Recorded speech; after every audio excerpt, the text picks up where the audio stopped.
Lautan merupakan satu kesatuan dari permukaan kolom air sampai ke dasar dan bawah dasar laut.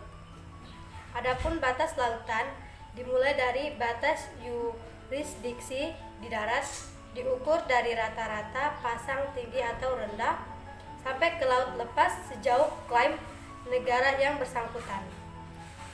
Untuk menentukan batas terluar dari zona eksklusif dan landas kontinen, negara-negara pantai dapat memilih satu dari dua metode yang berbeda.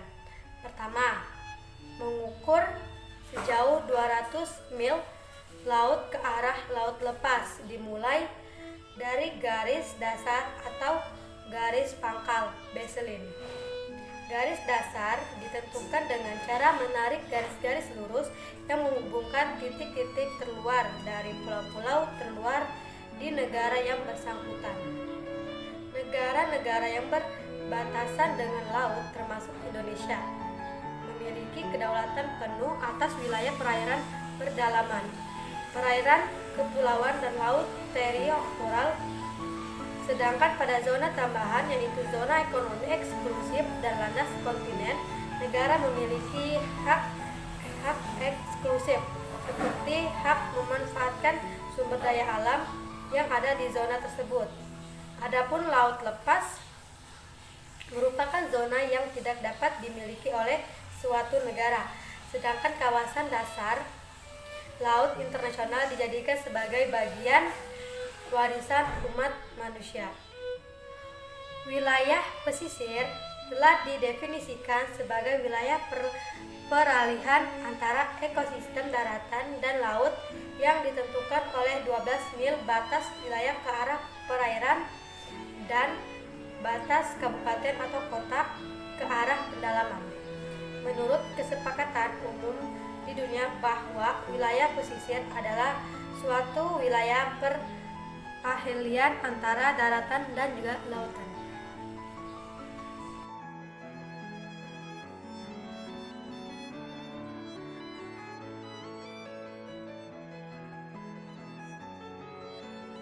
Kelas selanjutnya yaitu pelagik. Bagian ini dapat dibagi secara horizontal maupun vertikal. Secara horizontal, pelagik dapat dibagi lagi menjadi yang pertama pelagik, yang kedua bagian oseanik, yaitu perairan laut terbuka. Batas antara kedua bagian tersebut di laut tidak begitu jelas, tetapi biasanya ditentukan batas teoretik hanya sampai kedalaman kurang lebih 200 meter, meskipun ada faktor-faktor lain yang ikut menentukan, misalnya faktor salinitas, kandungan lumpur, dan lain-lain. Secara vertikal, bagian pelagik dapat dibagi menjadi beberapa zona sebagai berikut. Yang pertama, zona epipelagik, yang kedua zona mesopelagik, yang ketiga zona patipelagik, yang keempat zona abyssopelagik. Suatu zona atau lapisan perairan yang masih dapat menerima sinar matahari disebut sebagai photic zone. Umumnya pada lapisan epilagik lebih banyak menerima sinar matahari daripada lapisan-lapisan yang berada di bawahnya. Semakin dalam lapisan perairan, semakin sedikit sinar matahari yang masuk ke dalam kolam air laut, sehingga dikenal adanya zona gispotik dan zona apotik. Tebal tipisnya zona apotik sangat tergantung pada beberapa faktor, antara lain tingkat kecerahan atau transparansi atau tingkat kekeruhan atau turbidity pada perairan yang bersangkutan. Tingkat kecerahan adalah suatu angka menunjukkan jarak penetrasi cahaya matahari ke dalam kolom air laut yang masih bisa dilihat oleh mata kita yang berada di atas permukaan air laut.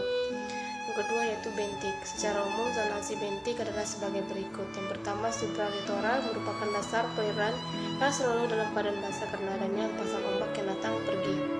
Yang kedua ada sublitoral, merupakan daerah pasang surut sampai kedalaman kurang lebih 20 meter. Yang ketiga ada eulitoral. Bagian dasar perairan dihitung mulai dari garis surut sampai kedalaman kurang lebih 200 meter. Yang keempat, arsipental, daerah lanjutan litoral yang melengkung ke bawah sehingga dasar laut menjadi lebih dalam lagi. Yang kelima, batial, lanjutan dari arsipental sampai kedalaman kurang lebih 2000 meter. Zona batial juga diistilahkan sebagai coordinate slope. Yang keenam, ada abyssal, lanjutan batial dengan kedalaman dari 2000 hingga 4.000 meter. Yang ke-7 hadal lanjutan abisal dengan kedalaman lebih dari 4.000 meter.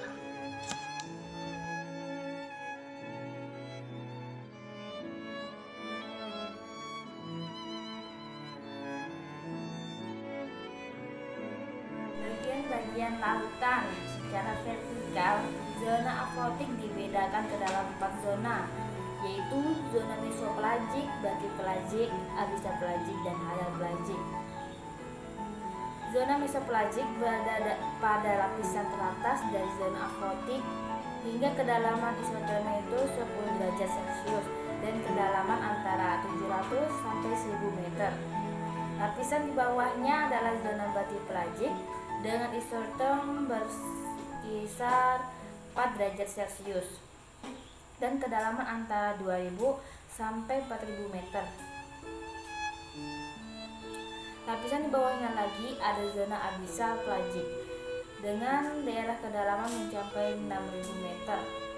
Perairan terbuka dari palung laut atau laut jeluk mempunyai kedalaman 6000 sampai 10000 meter. Zona ini disebut dengan zona hadalpelagik. Zona aquatic pelagik mempunyai zona vertikal dasar atau bentik,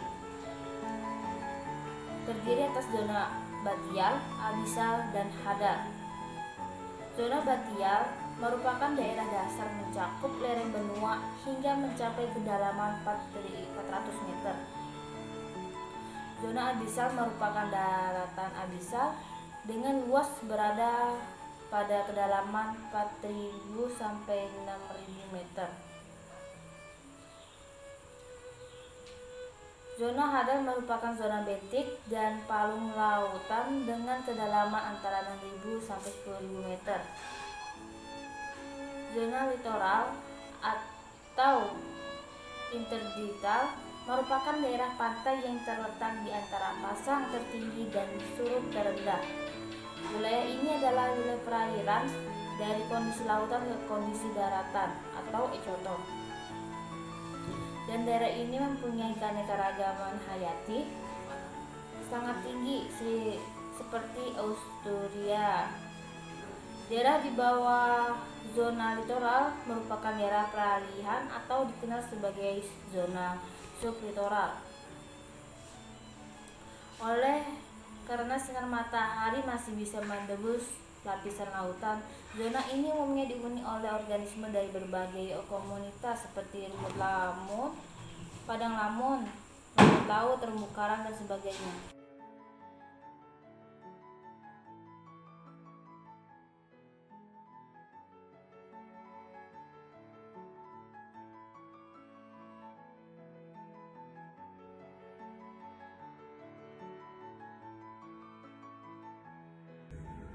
Organisme atau biota yang berada di struktur bentik atau pelagik. Terdapat ekosistem terumbu karang dan komunitas rumput laut.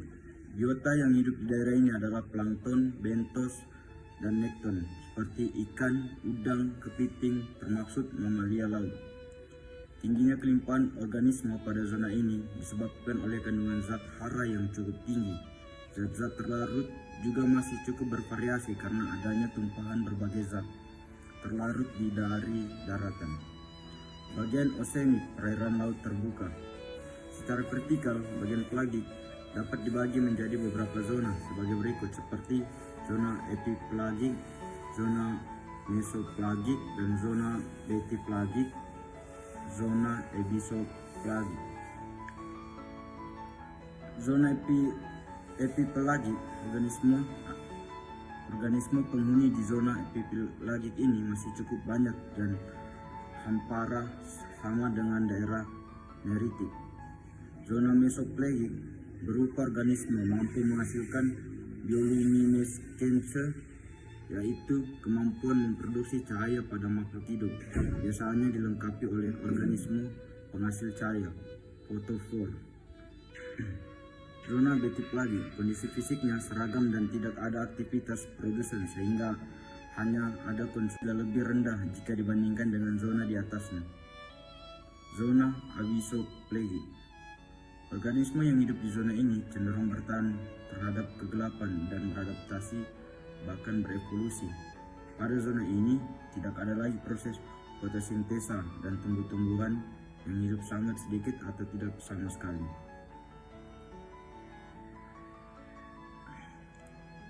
Bentik. Zona bentik meliputi semua lingkungan dasar laut, tempat hidup biota laut hidup melata, memendam diri atau meliang mulai dari pantai sampai ke dasar laut terdalam.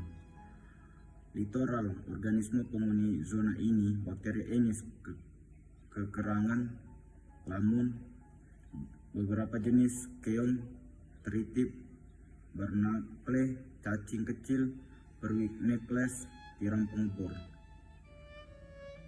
Batial. Organisme yang hidup pada zona ini umumnya organisme konsumen.